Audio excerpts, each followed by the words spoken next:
Ranger TV India, ना धर्म ना जात, केवल सच के साथ। दर्शकों, आपको हमारा चैनल पसंद आता है तो सब्सक्राइब करें, लाइक करें, शेयर करें, कमेंट जरूर करें। मेरे परिवार में मनवा की मैंने उसको देखा, मैंने उसको समझा। मेरे घर में भी जब बड़े वाले आते थे ना, जिनकी खुद की बच्चियां बीटीसी और बीएड कर रही थी, वो मेरी बहनों को देखकर कहते थे शादी में गला वाला देखना पड़ता। यानी मेरे 16 साल की जो बहन थी, उसके लिए तो लड़का देखने की राह दिखाते थे। उनकी 22 साल की बेटियां स्कूलों में आज भी बड़ी बड़ी अध्यापिका बन गई।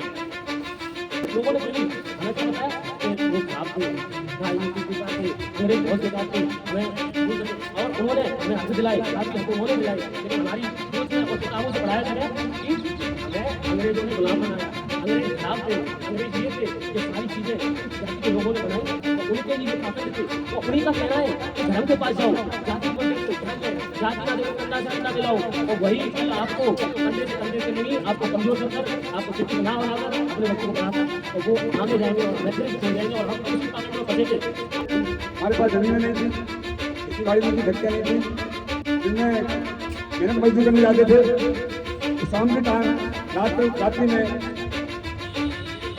सत्संग के माध्यम से समाज में जन जागरण करती थी।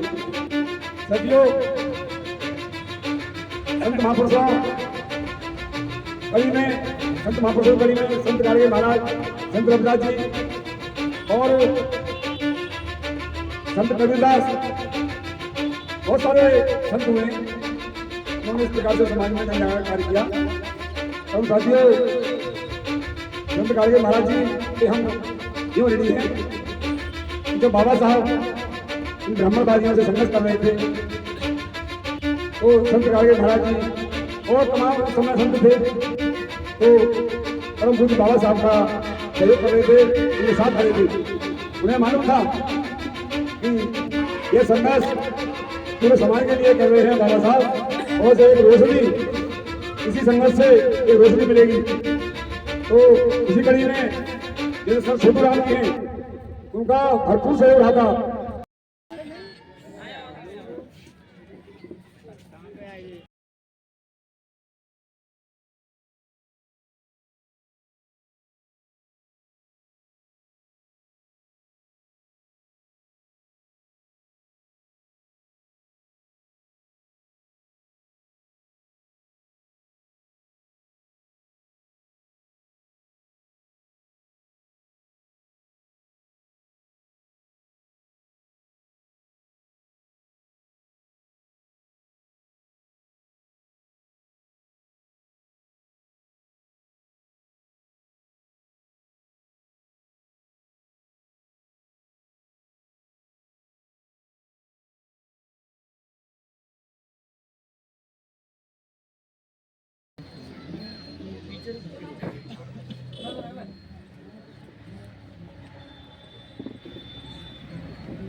हाँ तो कर लेंगे, टाइम लग रही है। हाँ, सही है।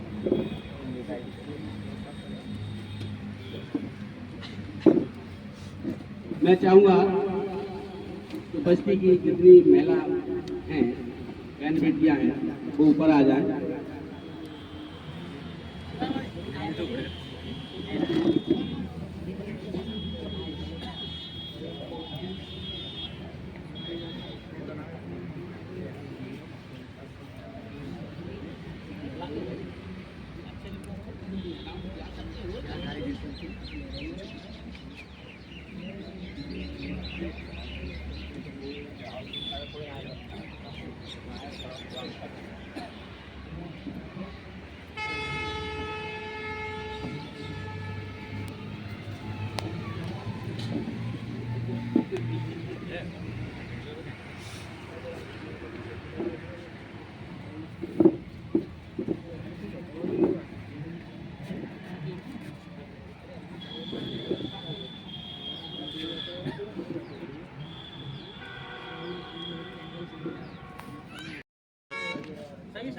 करके आप पुष्पा के सामने आप पुष्प अर्पित करें।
थोड़ा जल्दी करें। मैं जगमोहन भाई साहब जी आए और करें।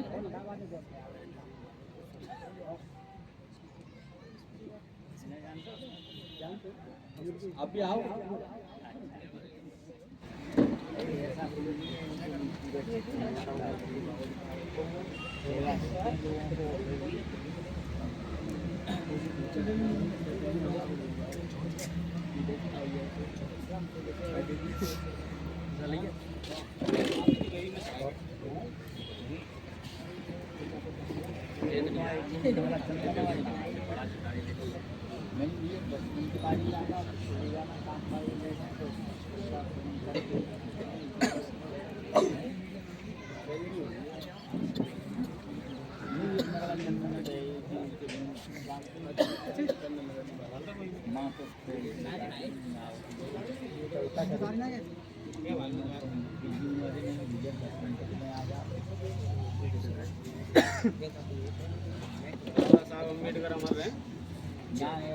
आज बहुत दुखद का दिन है।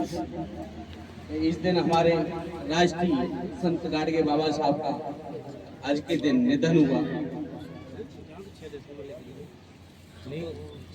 बाबा साहब को ना चेतन निधन है भाई आज संत गाडगे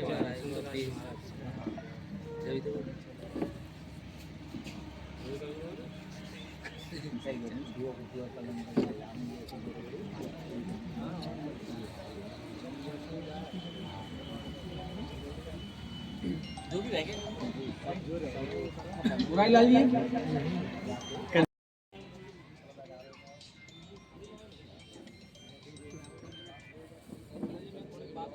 करूंगा एक मीटिंग में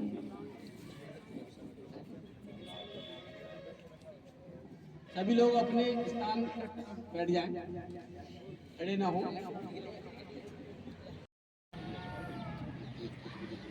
राष्ट्रीय संत गाडगे बाबा साहब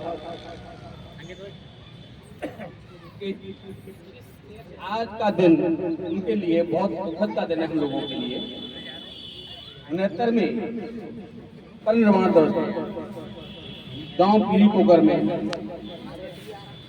हमने श्रद्धांजलि देने के लिए प्रोग्राम रखा है। मैं चाहूँगा हमारे सामने बैठे सभी साथी से जो बोलना चाहता है मैं एक एक करके बुलाऊंगा वो अपना यहाँ संत गाडगे बाबा साहब के बारे में बताएं। और मंच में बैठे हमें सब साथियों से मेरा अनुरोध है कि हमारे जितने साथी हैं उन साथियों को हमें साथ ही साथ बाबा साहब के बारे में और संत गाडगे बाबा साहब के बारे में, उनके जीवन के बारे में, इनके संघर्ष के बारे में और समाज में जो फैली त्रुटियां को दूर कैसे किया जाए इस पर रखेंगे अपनी बातें। तो मेरा सभी को क्रांतिकारी जय भीम। आज हम संत गाडगे जी महाराज के परिनिर्वाण के लिए उपस्थित हुए हैं। संत गाडगे जी महाराज का जन्म 23 फरवरी 1876 को हुआ था। जो कि महाराष्ट्र के अमरावती जिले में हुआ था। और इनका परिनिर्वाण दिवस हम इसलिए मना रहे हैं क्योंकि उन्होंने समाज के लिए बहुत बड़े काम किए हैं। शिक्षा को बढ़ावा दिया था उन्होंने और स्वच्छता को बढ़ावा दिया था।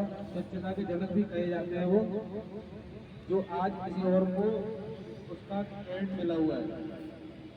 संत गाडगे जी महाराज को इस चीज की उपस्थिति मिली ही नहीं कि वो स्वच्छता के जनक है। आज गांधी जी को वो चीज मिली हुई है। तो बाबा साहब को भी भारत रत्न मिलने में बहुत समय लग गया था। हम यही मांग करना चाहेंगे कि संत गाडगे जी महाराज को स्वच्छता अभियान का भारत रत्न मिलना चाहिए। मेरा जय भीम, नमो बुद्धाय। सर्वप्रथम तथागत बुद्ध बाबा साहेब संत गाडगे महाराज के चरणों में सिद्ध के सुमन अर्पित करते हुए मैं सभी महापुरुषों को नमन करता हूँ। सभी मेरे बड़े भाई, छोटे भाई, दादाओं को मेरा सादर नमन। साथियों, मैं आपसे हाथ जोड़े कह रहा हूँ, इस अंधविश्वास और पाखंडवाद में मत पड़िए। आपको शिक्षा के रास्ते पर जाएं, अपने बच्चों को पढ़ाएं। आपको बाबा के रास्ते पर नहीं, आपको बाबा साहब अम्बेडकर और संत गाडगे महाराज जी के रास्ते पर चलना होगा। अगर आपको जिंदगी में कुछ उद्धार करना है तो आपको राजनीतिक शास्त्री भी बनाना पड़ेगा और जागरूकता भी पैदा करनी पड़ेगी। संत गाडगे महाराज जी ने कहा था, खत्म कर दे, कहा था कि संत गाडगे महाराज जी ने कहा था कि एक रोटी कम खाओ लेकिन अपने बच्चों को पढ़ाओ। बाबा साहब अम्बेडकर ने खत्म कर दे, कहा था शिक्षा वह शेरनीय दूध है जो पिएगा धाड़ेगा। आज हम शिक्षक हैं, हम बोल रहे हैं। जय भीम, जय गाडगे, नमो बुद्धाय। चीजों पे टैक्स क्या है? जब कोई मजदूर है तो उसको टैक्स से क्या करना? उसको तो अपने मजदूरी से मतलब है ना, उसे टैक्स से तो कोई मतलब नहीं। इसलिए हमें तो कुछ नहीं, लेकिन लोगों ने फिर भी हमें क्या बताया कि वो खराब थे, राजनीतिक बेकार थे, अंग्रेज बहुत बेकार थे, हमें भूल करते। और उन्होंने हमें हक दिलाए, काफी हक उन्होंने दिलाए, लेकिन हमारी सोच में और किताबों से पढ़ाया गया कि हमें अंग्रेजों ने गुलाम बनाया, अंग्रेज खराब थे, अंग्रेज ये थे। ये सारी चीजें उच्च जाति के लोगों ने बनाई और उनके ही ये पाखंड थे। और उन्हीं का कहना है कि धर्म के पास जाओ, जाति मत देखो, धर्म में जाति ना देखो, कंधा से कंधा मिलाओ। और वही कल आपको कंधे से कंधे पे नहीं, आपको कमजोर कर कर, आपको शिक्षित ना बनाकर, अपने बच्चों को पढ़ाकर और वो आगे जाएंगे और हमें फिर छोड़ जाएंगे और हम उसी पाखंड में फंसेंगे। आज भी हमारे गांव के व्यक्ति, मैं देख सकता हूँ यहाँ पर 4 या 5 व्यक्ति हमारे गांव के हैं, बाकी लोग कोई नहीं है। ये आप आज की जागरूकता देखिए, उस समय की जागरूकता क्या थी हम नहीं जानते, आज की जागरूकता क्या है। कितने लोग हैं यहाँ पे हमारे गांव के व्यक्ति? कोई नहीं आया। किसी से कहो कि वहाँ पर भोले बाबा पे जाना है, आधे व्यक्ति भंडारा खाने पहुँच जाएंगे, लेकिन कोई शिक्षित की बातें, समाज की बातें नहीं करेगा। और फिर कहते हैं हमें दबाया जा रहा है, हमें पढ़ाया नहीं जा रहा है। तुम हक के लिए क्या लड़ते हो? जब होगे नहीं कुछ तो पाओगे कुछ नहीं। तुम्हें अपना समय, अपना खून भी देना पड़ेगा, पसीना नहीं खून भी देना पड़ेगा अगर तुम्हें शिक्षित होना है। शिक्षित ऐसे नहीं मिले। अम्बेडकर जी की कहानियाँ सुन ली, अम्बेडकर जी जैसा बनना है, अम्बेडकर जी के विचारों की कहानियाँ सुनो। अम्बेडकर बनना किसी का खेल नहीं है। अम्बेडकर क्या अम्बेडकर तो बहुत दूर थे। आप कुछ नहीं है, अभी शिक्षित ही नहीं है आप, क्योंकि शिक्षित बनोगे जभी होगे। अरे आपको सभी ने बताया अम्बेडकर जी जो थे वो नीचे जाति के लोग थे या वो थे, लेकिन उनको उच्च जाति के लोग पूछते थे। कोलंबिया जैसी यूनिवर्सिटी में उनको फ्री खाना, फ्री रहना, फ्री पढ़ना, ये सब कुछ दिया गया उस समय पर। वहाँ तो जात पात नहीं थी। और जितने जे आप बताते हैं कि महात्मा गांधी जी थे, इन्होंने क्यों नहीं लिख लिया संविधान? फिर क्यों भीमराव अम्बेडकर को जी गया? क्योंकि उन्होंने कहा था, महात्मा गांधी जी की एक लाइन है उनकी किताब में, ऑटोबायोग्राफी, उसमें कहा था कि मैं जानता हूँ कौन किस पक्ष में कैसा रहेगा।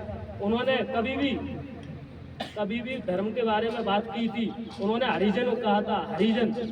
अम्बेडकर जी ने कहा था कि हम हरिजन नहीं, हरिजन तुम हो, तुमने ये नाम दिया है और तुम ही ने गुलाम बनाया हमें। और तुम ही हमें फिर पाखंड में फंसा रहे हो। और ये पाखंड ही है। लोगों, आप जागरूक तो होगे जब आगे बढ़ेंगे, अन्यथा कभी नहीं बढ़ पाएंगे। आज हमारे लोग यहाँ पे 4 हैं, हम चाहेंगे अगली वाली मीटिंग में या सीटें कम पड़े, लोग आए तो जाने कि हमारा क्या है। मैं नहीं बोल पाऊँ, शायद मैं कुछ गलत भी बोल रहा हूँ यहाँ, मैं इस बात के लिए मैं क्षमा प्राप्ति हूँ। मैं बड़े व्यक्तियों के आगे कुछ गलत बोल रहा हूँ, तो मेरी गलती है ये, मैं मानता हूँ। लेकिन मैं एक वो सच बोल रहा हूँ जो मैंने आके देखा। मैं अंदर आगरा में पढ़ने जाता था, कमला नगर में, वहाँ बनिया जाटव कह देता था, किसी से तो जाटव नहीं कहता है, दिवाकर नहीं कहता है, वो धोबी कहेगा या चमार कहेगा। क्यों कहता है? और कहते हैं जो नीचे हैं उनके साथ नहीं बैठते हैं। भले इतना आप तो अभी भी संविधान को लेकर चल रहे हो, लेकिन आज आप देख लो, आज भी कोई भी व्यक्ति हमारे यहाँ पर आकर लोगवाद, ठाकुर लोग या उच्च जाति के लोग अभी भी झगड़ा करते तो 90% व्यक्ति अपने घरों में तो उठ जाता है और 10% खड़ा होता है, वो भी दब जाता है। क्यों? एकता नहीं है। एकता होगी जभी। एक व्यक्ति कुछ नहीं कर पाएगा, या 10-20 लोग क्या एक समाज को ले पाएंगे? नहीं। बहुमत समाज का मतलब यह है सभी समाजों को हमें एकत्रित करना होगा, सभी लोगों को जागरूक करना होगा। ये नहीं कि हमें गांव देखना है, हमें गांव नहीं, सिटी नहीं, हमें राज्य देखना है और पूरा देश देखना है। और पूरे देश के लोगों को एक समाज को इकट्ठा कर हमें एक संसद में अपने आदमी भी बैठाने हैं, जिससे हम कुछ कह सके और वो हमारे सुन सके। आज हमारी कौन सुनता है? सुनने के बाद तो अगर सुनना होता तो राहुल गांधी आज भी संविधान की कॉपी लेके चल रहे हैं, फिर भी उनकी आज भी उनको झक्का टुक्की गई। और राहुल गांधी तो ये थे, और हमारी ये आप सिटी नहीं, स्टेट दिल्ली स्टेट के जो सीएम थे उनको भी ये अभी जेल से कर दिया। उनके पास इतना टैक्स है, ये है, फंड है, काफ़ी चीज़ें थी। लेकिन मैं अपनी वाणी को विराम देना चाहूँगा। समय की आगे जय गाड़िए, जय भी। प्रातः स्मरणीय तथागत गौतम बुद्ध एवं परम पूज्य बोधिसत्व बाबा साहब डॉक्टर भीमराव अम्बेडकर जी और संत गाड़गे महाराज जी एवं बहुजन समाज में जन्मे हुए सभी महापुरुषों को नमन करते हुए आज संत गाड़गे महाराज जी के 69वें परिनिर्वाण दिवस के अवसर पर हम यहाँ सभी समाज के जो क्रीम हैं वो सब इकट्ठा हुए हैं उन्हें श्रद्धांजलि देने के लिए। तो साथियों, जैसा कि हमारे पूर्व वक्ताओं ने संत गाड़गे जी महाराज जी का संघर्ष आपके सामने रखा, बताया और उनका क्या सपना था वो भी आपके सामने रखा। इस मौके पर मैं इतना ही कहना चाहूँगा कि जब ये समाज जो इस देश का मूल निवासी है, इस देश का 90% समाज ब्राह्मणवादी व्यवस्था में झगड़ा हुआ था और अंधविश्वास में झगड़ा हुआ था। तो उस समय पर हमारे बहुजन समाज में जन्म हुए संत गुरु अपने अपने जितनी उनमें क्षमता थी, क्योंकि जब पहले पढ़ने का अधिकारी नहीं था, उस बहुजन समाज में विशेषकर दलित समाज में जो संत गुरु हुए थे वे अपने आध्यात्मिक ज्ञान से समाज में जन जागृति करते थे। और क्योंकि दिन में हमारे पास जमीनें नहीं थी, खेती बाड़ी नहीं थी, फैक्ट्रियाँ नहीं थी, दिन में मेहनत मजदूरी करने जाते थे, तो शाम के टाइम रात्रि में सत्संग के माध्यम से समाज में जन जागरण करते थे। सदियों संत महापुरुषों कड़ी में संत गाड़गे महाराज, संत रविदास जी और संत कबीरदास, बहुत सारे संत हुए, उन्होंने इस प्रकार से समाज में जन जागरण कार्य किया। और साथियों, संत गाड़गे महाराज जी के हम यूं ऋणी हैं कि जब बाबा साहब इन ब्राह्मणवादियों से संघर्ष कर रहे थे तो संत गाड़गे महाराज जी और तमाम उस समय संत थे तो परम पूज्य बाबा साहब का सहयोग कर रहे थे, उनके साथ खड़े थे। उन्हें मालूम था कि ये संघर्ष पूरे समाज के लिए कर रहे हैं बाबा साहब, और से एक रोशनी, इसी संघर्ष से एक रोशनी मिलेगी। तो उसी कड़ी में जैसे सर छोटू राम जी हैं, उनका भरपूर सहयोग रहा था बाबा साहब का। बाबा साहब एक बार जब साइमन कमीशन यहाँ आया था भारत में, तो बाबा साहब की मांग पर आया था ब्रिटेन से, तो यहाँ पर काले झंडे वनवादियों ने दिखाए थे, परंतु सर छोटू राम और उनके और साथी उन्होंने बाबा साहब का स्वागत किया था।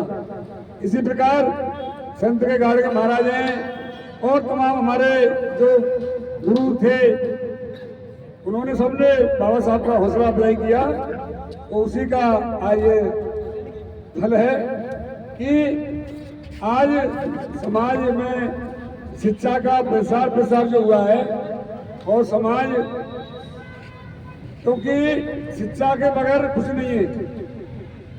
अभी हमारे साथियों ने बताया था ना कि संत गाड़गे महाराज जी का एक वो जमीन थी, पढ़े लिखे नहीं थे, तो शिक्षा को महत्व इसलिए दिया गया था कि शिक्षा से ही आदमी की उन्नति होती है।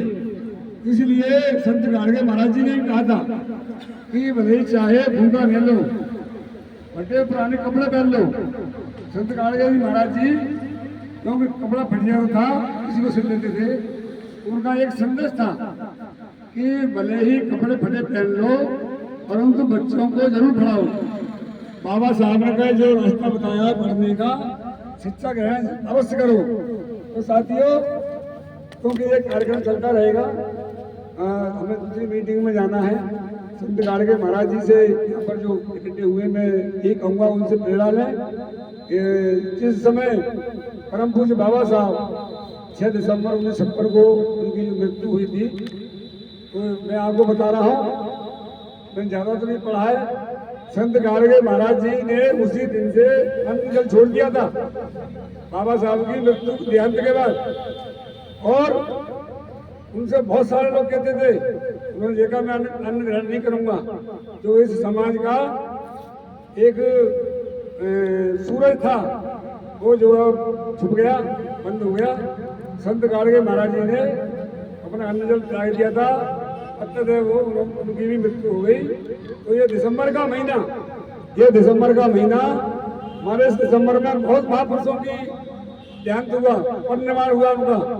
दिसंबर का महीना हमारा ऐसा है कि बाबा साहब एक्सपायर हुए, दिसंबर में ही डॉक्टर मानिकचंद जाटव भी एक्सपायर हुए, और एक हमारे और बहुत सारे लोग हैं, बहुत महापुरुष हैं हमारे, तो इस समय ध्यान नहीं है। तो मैं ये बात इस मौके पर इसलिए कह रहा हूँ कि हमारे जो मनुवादी लोग हैं वो हमें अलग अलग समाज में बांटने के लिए अलग अलग महापुरुषों के जाति के हिसाब से ये कहते हैं कि ये इनके हैं, ये इनके हैं, ये इनके हैं, परंतु हमें अपने दिमाग से, अपनी बुद्धि से काम लेना है। इस सर छोटू राम भी हमारे महापुरुष हैं, संत गाड़गे महाराज जी भी हमारे महापुरुष हैं, और हमारे महापुरुष संत कबीर भी हैं, हमारे महापुरुष साहू महाराज जी भी हैं, ज्योतिबा फुले जी हैं, छत्रपति साहू जी और सावित्रीबाई फुले भी हैं। ये जितने भी बहुजन समाज में जन्मे हैं, वो जिन्होंने बहुजन समाज के लिए अपनी कष्ट उठाते हुए इनके लिए जगाने का कार्य किया है, वो हमारे सबकी हमें शिक्षा ग्रहण करनी है, और हमें संगठित होकर के शिक्षा वो शेरनी का दूध है, जो पिएगा वो धाड़ेगा, ये बाबा साहब कहते थे, और यही संत गाड़गे महाराज जी कहते थे। तो मेरा यहाँ पर जो बैठे हुए हैं विशेषकर मैं अपने दिवाकर समाज के नौजवान साथियों से कहना चाहूंगा कि अंधविश्वास को छोड़ दे। आपको मंदिर में जाओगे, वहां पर या तो भिखारी बनोगे या पुजारी बनोगे। वहां आप न वैज्ञानिक बन सकते हो, न डॉक्टर बन सकते हो, न वकील बन सकते हो, न साइंटिस्ट बन सकते हो। मंदिर में तो जाओगे, समय नष्ट करोगे और तुम्हें भगवान ना हमारे पुरखों को नहीं मिला कभी किसी को, तो हमें तुम्हें क्या मिलेगा। और स्कूल जाओगे, स्कूल से तुम्हें शिक्षा मिलेगी, शिक्षा से तुम जो है शेर बनोगे। तो साथियों, इस बात को बस मनन करें और इस पर हम चलेंगे। यही संत गाड़गे महाराज जी को हमारी सबकी सच्ची श्रद्धांजलि होगी। इस मौके पर मैं सभी को धन्यवाद देती हूँ, क्योंकि आज का दिन बहुत ही शोक का दिन है, दुख का दिन है। तो मैं ज़्यादा कहते हुए गाड़गे महाराज जी को नमन करते हुए नमो बुद्धाय, जय भीम, जय भारत, जय संत गाड़गे महाराज। महाराज के महापरिनिर्वाण दिवस पर एकत्रित आप सभी बहुजन समाज के बंधु, भारतीय बहुजन परिषद के बैनर तले आज इस कार्यक्रम में उपस्थित हुए पंचासीन मीडिया और सभी क्षेत्रीय युवा और मैं तो कहूँगा जागरूक साथी, आप सभी को मेरा जय भीम, नमो बुद्धाय। आप सभी लोग बहुत लंबे समय से कार्यक्रम में सहभागिता दे रहे हैं और आज हमारे मुख्य अतिथि श्रीमान श्याम प्रकाश जी मोदी साहब थे और आज उनको कोई अन्य कार्यक्रम के कारण बीच में जाना पड़ा। इस वजह से वो बीच में चले गए। मेरा भी मन था कि मैं भी आज उनके सामने अपनी बात रखूं। देखिए बंधुओं, संत गाडगे जी के विषय में मैं समझता हूं, मैंने बहुत ज्यादा नहीं पढ़ा है, लेकिन मैं इतना जानता हूं कि इस बैनर पर यहां से वहां तक लगे हुए जो महापुरुष हैं वो इसलिए महापुरुष हैं कि उन्होंने समाज के उस तबके के लिए काम किया है जिस तबके के लिए कोई काम करना नहीं चाहता। और करना इसलिए नहीं चाहता कि दुनिया में सब खेल पैसा को है। तो जब हमारे पास 3 ताकतें नहीं थी, और वो 3 ताकतें थी राजनीति, समाज, हम आर्थिक रूप से कमजोर थे, हम सामाजिक रूप से पिछड़े हुए थे और हम राजनीतिक रूप से भी पिछड़े हुए थे ही नहीं, रखे गए। इन तीनों चीजों से हमें वंचित रखा गया। ये समझने वाली बात है।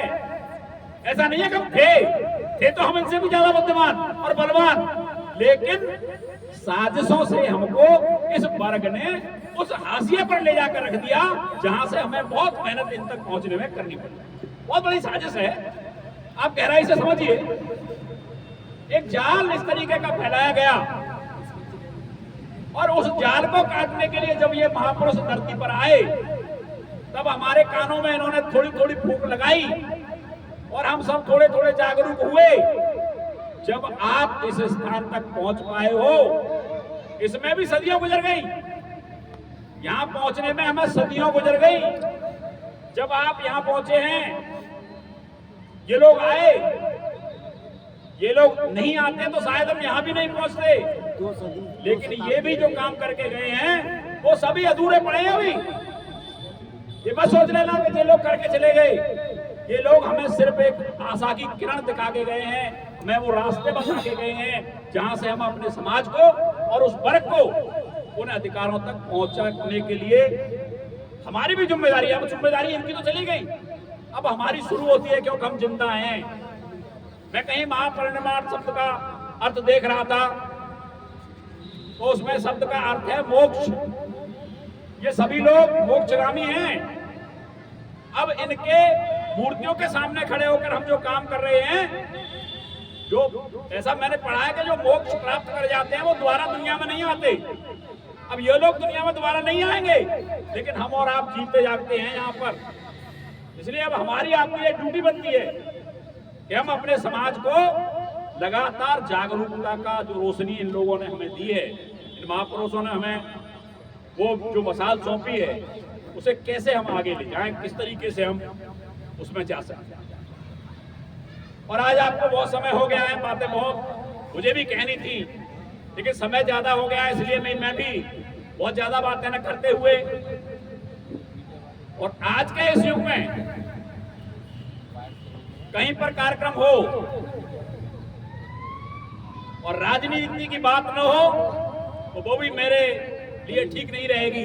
तो मैं आपको एक और राजनीति की बात बता देता हूं जिस पर सभी ने अपनी बात रखी है। मैं अमित शाह जी को अमित शाह जी कहता रहा, लेकिन आज से मैं अमित शाह जी को अमित शाह जी नहीं कहूंगा, मैं अमित शाह ही कहूंगा। और मैं कहना चाहता हूं कि गृह मंत्री अमित शाह ने जो टिप्पणी संसद में की, वह टिप्पणी नहीं है, वह उनके अंदर की पीड़ा है, ये उनके अंदर का दर्द है जो छलक कर आया।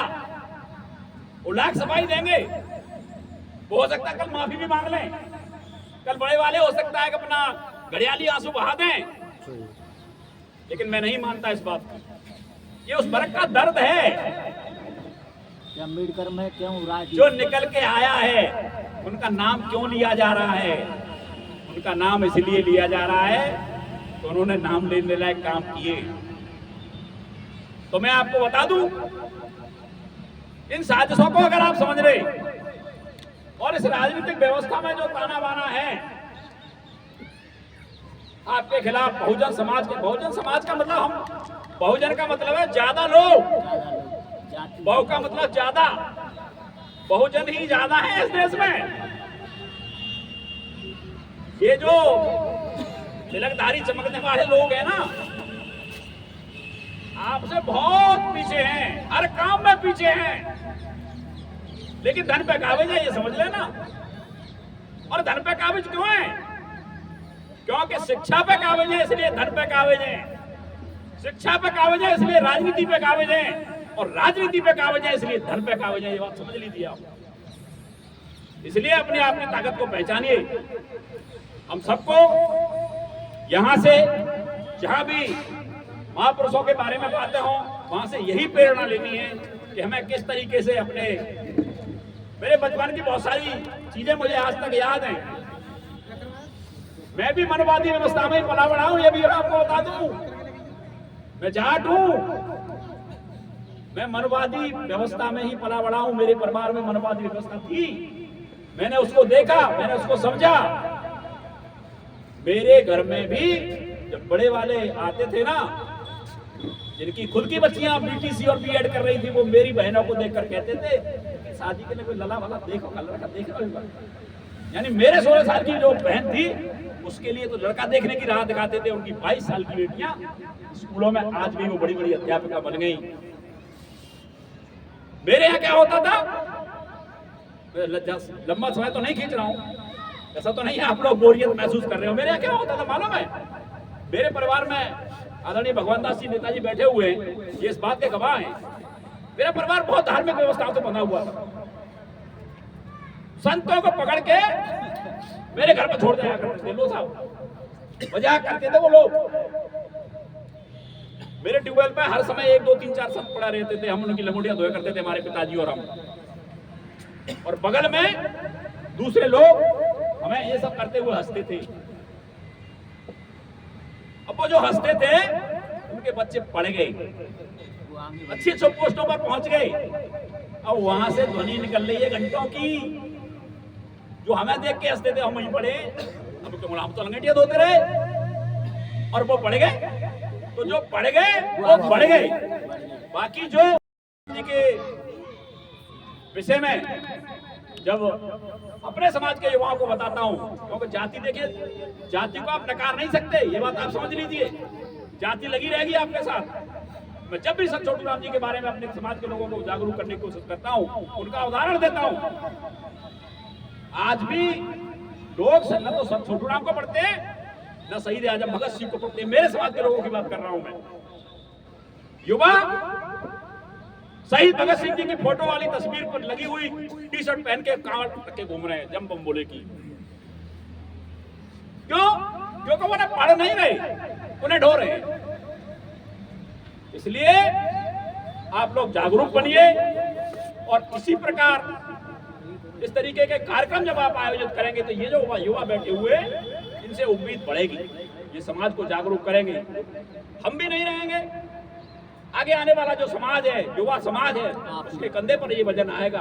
और जब ये कंधे पर आपके पे वजन आए तो आप इस मसाल को इस तरीके से आगे बढ़ाएं कि ये बुझने न पाए, ये बढ़ती रहे। इन्हीं शब्दों के साथ मैं आज के इस कार्यक्रम को आयोजित करने के लिए आयोजक और संयोजक भाई प्रीतम जी और आप सभी यहाँ दिवाकर समाज के लोग जिन्होंने ये कार्यक्रम यहाँ आयोजित किया, उनका पुनः दिल से धन्यवाद करते हुए यहाँ पर पधारे हुए आप सभी समाज के बुद्धिजीवी, बहुजन समाज के प्रेरता और पुनः अपने सभी महापुरुषों के चरणों में नमन करते हुए आपको पुनः बहुत बहुत धन्यवाद करता हूँ। जय भीम, नमो। मैं सभी महापुरुषों को नमन करते हुए संतगाड़ में आज हम सर्वनगर बना रहे हैं। आप हम लोगों को मालूम होगा जब बाबा साहब आज तक लड़के आए थे तो इनको किराए के लिए कोई कमरा नहीं दे रहा था जाति के नाम पर। तब ये हमारे गाड़ी के महाराज जी को मालूम पड़ी तो उन्होंने छात्रावास और धर्मशाला बनवाई। इसी कारण मैं भी मेरे समाज के मैंने थे, मेरे पास मैं टांजुमला कॉलोनी में रहता हूँ। मेरे समाज के मैनेजर आए और मुझसे कह रहे हैं कि मुझे टांजुमला में मकान चाहिए और किराया चाहे कितना भी हो, मैं सर्विस दिलवा दो। जब मैं उन्हें मकान दिलवाने गया तो वहाँ ऊँची जाति के लोग का तो मकान था, उन्होंने कहे 20,000 रुपये किराया है। कोई बात नहीं, 20,000 किराया हम देंगे। फाइनल हो गया, सब चीज हो गया। जब बाद में उन्हें मालूम पड़ी, जब उन्हें ये बात मालूम पड़ी कि जे SC का कैटेगरी का मैनेजर है तो उन्होंने मुझसे साफ मना कर दिया, भैया साहब आप 20,000 दो, 30,000 दो, हम इस मकान किराए पे नहीं देंगे। इसी बाड़ी आज के मैं समझना कि जातिवाद खत्म हो गया है। आज भी जातिवाद इनकी मतवादियों के दिमाग में चल रहा है। आज लोग जो कहते हैं हम लोग ऊंची जाति में बैठते हैं, जातिवाद खत्म हो गया, ये दिमाग में निकाल देना। कोई जातिवाद खत्म नहीं हुआ है, इनकी मानसिकता अभी वही है। मैं अपनी बारी को राम देता हूँ। धन्यवाद। जहाँ आज कार्यक्रम हुआ उसके बारे में आप जानकारी दें। सबसे पहले रेंजर टीवी इंडिया को धन्यवाद देना चाहूँगा। आज गांव पीली पोखर में संत गाडगे महाराज का परिनिर्वाण दिवस 69वां परिनिर्वाण दिवस मनाया गया है और बहुत दुख के साथ ये सब मनाया गया। बहुत सारे लोग आए हैं और अच्छा कार्यक्रम हुआ है। और तो आज की न्यूज़ आपको पसंद आए तो लाइक करें, शेयर करें, कमेंट करें, सब्सक्राइब ज़रूर करें, जिससे कि हमारा चैनल आगे बढ़ सके और हम अपने देश और देशवासियों की सेवा कर सकें। इसी के साथ फिर मुलाकात होगी, तब तक के लिए आपसे विदा लेते हैं। नमस्कार।